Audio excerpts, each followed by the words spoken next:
एक नन्हा बालक ईश्वर से मिलना चाहता था। वह जानता था कि उसकी यह यात्रा लंबी होगी। इस कारण उसने अपने बैग में चिप्स के पैकेट और पानी की बोतलें रखी और यात्रा पर निकल पड़ा। वह अपने घर से कुछ ही दूर पहुंचा होगा कि उसकी नज़र एक बुजुर्ग सज्जन पर पड़ी जो पार्क में कबूतरों के झुंड को देख रहे थे। वह बालक भी उनके पास जाकर बैठ गया। कुछ देर बाद उसने पानी की बोतल निकालने के लिए अपना बैग खोला। उसे लगा कि वह बुजुर्ग सज्जन भी भूखे हैं, लिहाजा उसने उन्हें कुछ चिप्स दिए।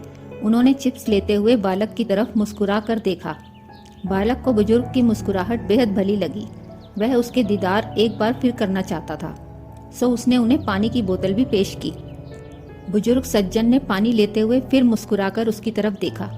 बालक यह देखकर बहुत खुश हुआ। इसके बाद पूरी दोपहर वे साथ साथ बैठे रहे। बालक उन्हें समय समय पर पानी और चिप्स देता रहा। बदले में उसे उनकी भोली मुस्कुराहट मिलती रही।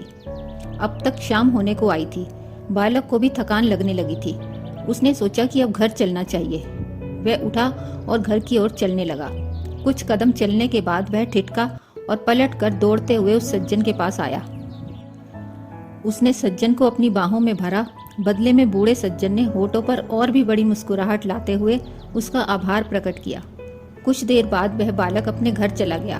दरवाजा उसकी माँ ने खोला और उसके होठों पर खेलती मुस्कुराहट को देखकर पूछ बैठी, आज तुमने ऐसा क्या किया जो तुम इतने खुश हो?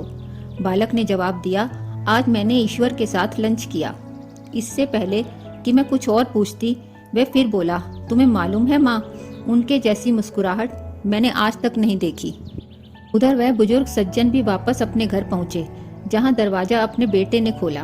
बेटा अपने पिता के चेहरे पर शांति और संतुष्टि के भाव देखकर पूछ बैठा, आज आपने ऐसा क्या किया है जो आप इतने खुश लग रहे हैं? इस पर उन्होंने जवाब दिया, मैंने पार्क में ईश्वर के साथ चिप्स खाए।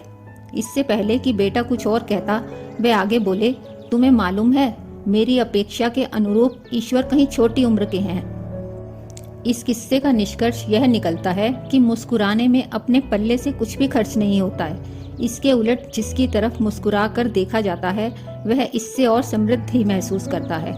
मुस्कुराहट खरीदी नहीं जा सकती है, उधार नहीं मांगी जा सकती है और इसे चोरी नहीं किया जा सकता है। इसका तब तक कोई मूल्य नहीं है जब तक कि किसी को मुस्कुरा कर देखा नहीं जाए। इसके बाद कुछ लोग मुस्कुराने में थकान का अनुभव करते हैं। वे इसमें कंजूसी बरतते हैं। मुस्कुराने के महत्व को समझते हुए मुस्कुराएं। किसी को इससे ज्यादा और क्या चाहिए कि कोई उसे देखकर मुस्कुराए। किसी की तरफ मुस्कुरा कर देखने से हमारा कुछ घटता नहीं है, बल्कि संतुष्टि और प्रसन्नता ही अनुभव होती है। दोस्तों, आपको ईश्वर से मुलाकात यह कहानी कैसी लगी? कमेंट करके जरूर बताएं। अगर आपको हमारी कहानी पसंद आई हो तो वीडियो को लाइक और चैनल को सब्सक्राइब करें।